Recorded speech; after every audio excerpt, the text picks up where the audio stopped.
Welcome back to the footboxx channel, where today I'm going to go through the latest England squad announcement for the European Championship Qualifiers against Montenegro, the 1000th England game next week, followed by the eagerly anticipated trip away to Pristina, where we take on Kosovo in a game that we know that the locals are very much looking forward to, and it will provide a challenge for this England squad, as we saw in St Mary's.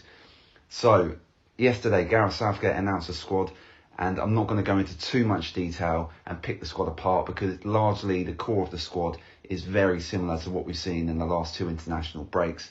So starting at the back and going through the team, we're going to put out a few things of note.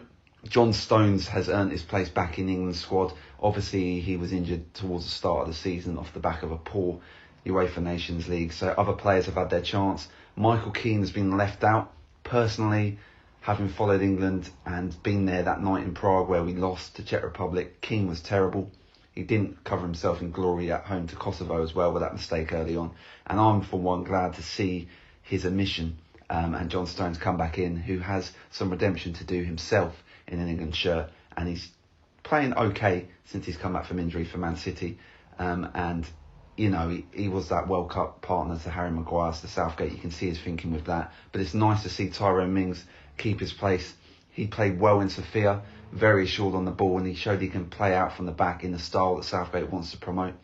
And Tamori keeps his place, yet to be given an opportunity, but still playing quite well for Chelsea. So, you know, defence, as I've said in previous videos, is the biggest question in this England side for me.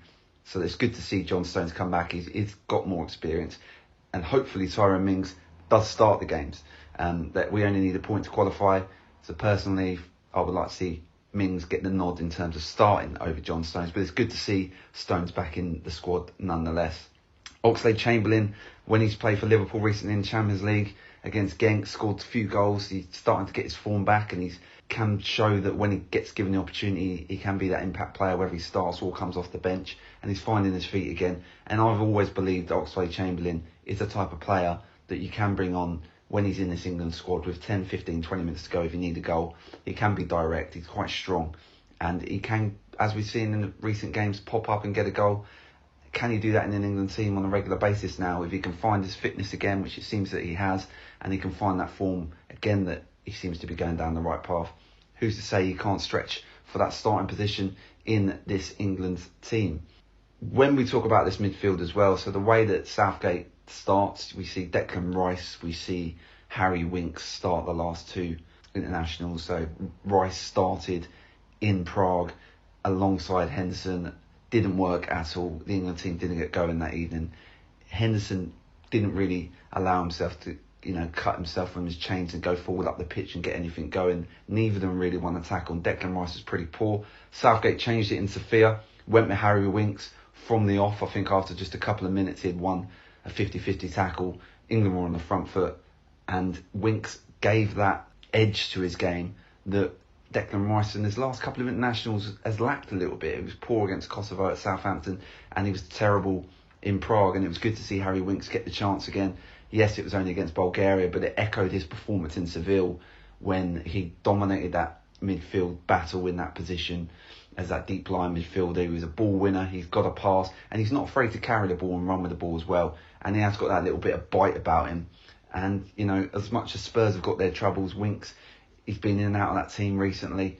But in an England shirt, when I've seen him live, I've been quite impressed with Harry Winks. So for me, he deserves to start these two games. As I was saying, they'll only need the point against Montenegro next week. So for me, start Winks, give him that opportunity alongside Henderson, and then you just work on the number 10 position. And speaking of that position, it's disappointing to see that Southgate again has gone with Delph, Rice and Winks, because it could have freed up someone that could play in that 10 position as an addition in the squad. And the biggest name that comes to mind, I'm thinking a lot of people are surprised by the omission because he's been playing so well in the Premier League so far this season, is Jack Grealish of Aston Villa, obviously. I think personally it deserves a chance. Why do we need those three defensive midfielders when Southgate only really plays one of them alongside Jordan Henderson? Give someone else a chance in the squad that can play a little bit further forward, gives you another option, gives that team a little bit of a different dimension rather than having that rigid core of defensive capability. Get someone else in there that's interesting. Jack Grealish is unpredictable at times. he deserves a chance for me. Southgate, he said he'd have no hesitation calling him up if there was an injury, but for me, take that gamble, roll the dice, see what he's like in and amongst the squad players. Does Southgate, obviously he's in and amongst football every day, does he see and hear things about Jack Grealish's attitude? There's this stigma that seems to be attached to him, but he's adapted himself well in the Premier League this season. He's playing quite well. Give him the opportunity. And then when you compare him to someone like Callum Hudson-Odoi, for example, yes, he's a different position, a different type of player. Callum Hudson-Odoi was given his England opportunity away in Podgorica against Montenegro before he'd even played for Chelsea. So the theory of, is Jack Grealish ready or not, that argument for me doesn't stack up, because if Southgate's going to give some of these younger players a chance, we see it with Tomori, Mount, Callum Hudson-Odoi, as I say, started for England before Chelsea. That argument that people say, Jack Grealish isn't ready, he's got an attitude, doesn't stack up for me. Get him in that 27-man squad, yeah, it'll be trimmed down for tournaments to 23, etc. But this is the opportunity, and this is the time now where you can see if players like Jack Grealish fit in amongst the squad on a day-to-day basis. Get him in and amongst St George's Park. Get him in and amongst the training with the experienced top-tier guys in the squad. See how he reacts. Is there an attitude there? Is there an adaptation to training that's not quite right? For me, there must be something now, because Jack Grealish has been on the tip of the tongue of a lot of people when it comes to England squad announcement, but he's never made it. Similar to James Maddison, he was in, he was out. Southgate saying he couldn't find a place for him in the squad. It's good to see him in the squad again. He's still yet to make his England debut because he went with sickness last time, even though he found his way to a casino. But it's nice to see him back in the squad, and he is in great form at Leicester, James Maddison. So it'll be interesting to see whether England get their point that is needed, or Southgate decides to try something different against Montenegro at Wembley and go with Maddison in that 10 position. And that position, again, other than the defence, is the one now going to tournaments. Who's really going to stamp their mark? Ross Barkley was fantastic in Sofia. And the usual omissions now, should we say, of Dele Alli and Jesse Lingard. I think Lingard's got a long way to go to come back to this England squad. Can't really see it happening. Dele Alli starting to find his feet a little bit more now. He's come back from injury layoffs. He's been in and out of form. Last few games I've watched him, there's been snippets that he looks like he could be getting back to his best. So will he be there, this England squad, when we roll around to the European Championships? There's a long way to go, and there are players stacking up behind him in that position now, and the pressure's really on. But for me, Barkley, Maddison, Grealish, they're all ahead of him, even though Grealish isn't in the squad. So the onus is on Dele Alli now to really do it the second half of the season as we come out of the winter. So this game at Wembley next week against Montenegro, as I say, we only need a point to qualify. That is the important thing. Once we get qualified, can take the pressure off, start experimenting a little bit with the game in Kosovo a few days later, and then the potential friendlies up and coming in March. And it is the 1000th England game. So we are looking to do a game preview next week, do that video, preview the game against Montenegro and the trip to Pristina.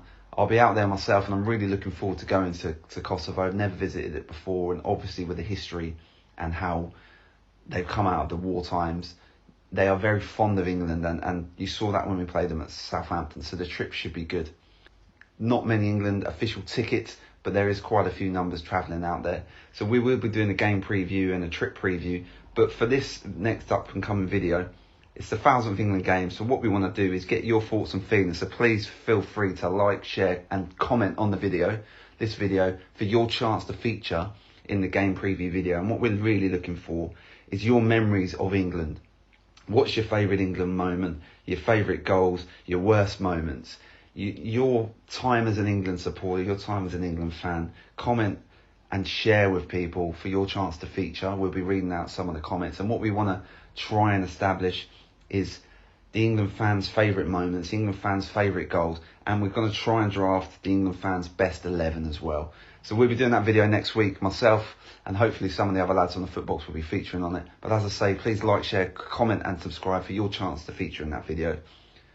Thanks for the support with the ongoing videos and content on the channel. Kev's doing an absolutely outstanding job with the FPL content, and I know that you guys that are listening to that really appreciate and contribute to that well.